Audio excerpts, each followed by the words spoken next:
안녕하세요. 대전 강남 한의원 한의사 한의학 박사 우소영입니다. 오늘은 침이 너무 많이 생기는 병인 유연증의 치료 처방에 대해서 알아보겠습니다. 입에 침이 너무 없어서 생기는 병이 구강건조증이라면 입에 침이 너무 많이 생기는 병도 있는데요. 이것을 유연증이라고 합니다. 흐를 유에 침연, 즉 침이 흐르는 병이라는 뜻입니다. 유연증은 참을미 할 때를 상상해 보시면 되는데요. 입에 침이 생기면서 그 침을 삼키려고 하면 뭔가 안 좋고 또 속이 미식미식거려서 참키기가 싫어지는 경우도 있고요. 침이 목구멍에 딱 걸려서 가래처럼 달라붙어 있기도 합니다. 이런 유연증이 생기는 원인은 첫 번째, 위장이 차가울 때, 두 번째, 아랫배가 차가울 때라고 지난 영상에서 말씀드렸는데요.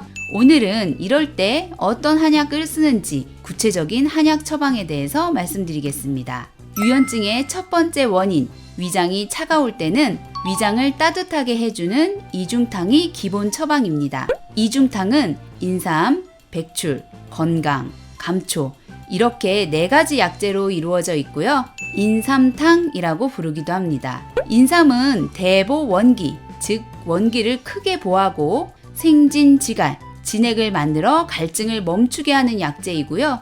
기를 보하는 대표적인 약재입니다. 원기가 허해지면 위장의 기능이 떨어지게 되는데요.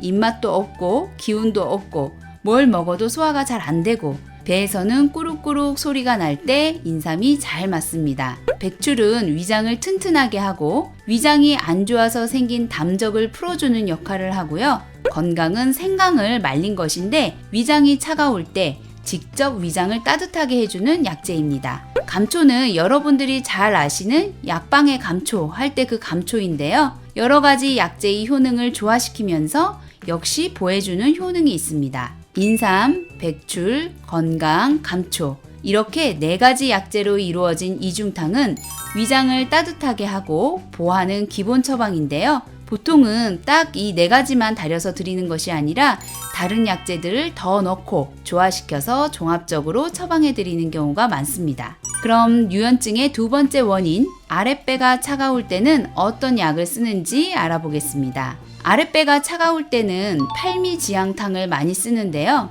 숙지왕, 산약, 산수유, 백봉령, 목단피, 택사 이렇게 6가지 약재로 이루어진 육미지황탕에다가 육개와 부자를 더해서 8가지 약재로 이루어진 처방입니다. 배꼽 및 아랫배라는 부분은 한의학에서 하초에 해당하고 그곳을 관장하는 오장육부는 신장과 방광입니다. 이 하초는 주로 허에서 병이 나는데요. 신장을 보해서 하초를 보강해주는 처방이 육미지황탕이고요. 특히 하초의 온기, 열기가 꺼져서 하초가 차가워졌을 때, 아랫배가 차가워졌을 때 육미지황탕에다가 열을 내는 육개, 부자를 첨가하여 팔미지황탕을 쓰게 됩니다. 여담으로 말씀드리면 부자는 조선시대의 사약으로 이용되던 약재입니다. 조심해서 써야 하는 약재이고요. 환자 상태에 따라서 정확한 용량을 지켜야 하는 약재이고요. 임의로 함부로 복용해서는 안 됩니다. 자, 다시 돌아가서 육미지황탕에 육개와 부자를 첨가한 처방이 팔미지황탕이고요. 아랫배, 하초에 온기를 불어 넣어주기 때문에 아랫배가 차면서 침이 계속 생기는 유연증에 좋은 처방입니다. 정리해보면 위장이 차가워서 생긴 유연증은 이중탕이 기본 처방이고 아랫배가 차가워서 생긴 유연증은 팔미지황탕이 기본 처방인데요. 위장만 차가우신 분, 아랫배만 차가우신 분 이렇게 따로따로 차가우신 분들보다는 위장과 아랫배가 같이 차가우신 분들이 더 많고요. 또 위장이 차가우신 분들은 육미지황탕, 팔미지황탕을 소화시키기가 어려운 분들이 많습니다. 그래서 환자분의 상태에 따라서 약재의 구성과 용량을 잘 조절해서 한약을 써야 하고요.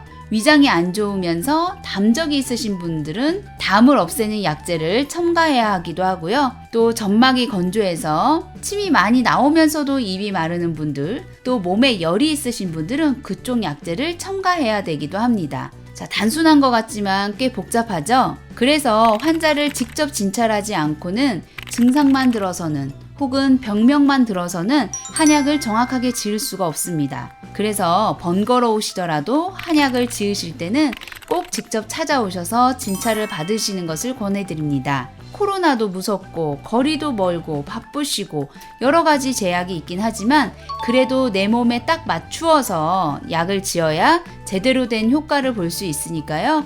그 점을 이해해 주셨으면 좋겠습니다. 오늘도 건강을 지키는 하루 되시고요. 행복한 하루 되세요. 감사합니다.